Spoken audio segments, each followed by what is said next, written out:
Alemning mehriban etikida hayat romani misal betida mangayatlık bu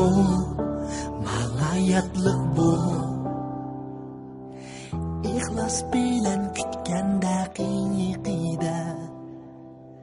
pak suygu ve hayacan ilkida mangayatlık bu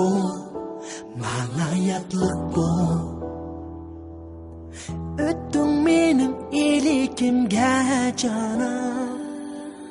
Yoktur özge menindek baxtiyar Barlığım sen üçün atalgan Nime qıtsan sende ihtiyar Mangayatlık bu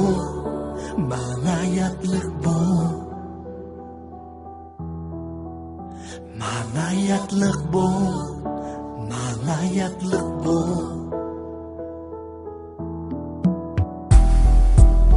Vücudumni o'raygan chechak Gül bulup sen shundagina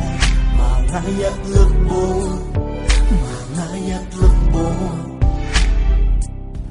Büyütülsün süygümüz bulup örnek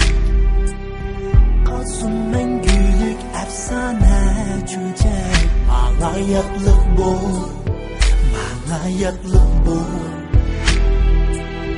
Bilirsen süyemem seni çeksiz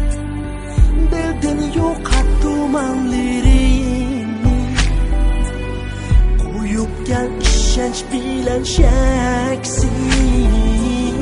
Hem endişe kumanlarını Mangayatlık bu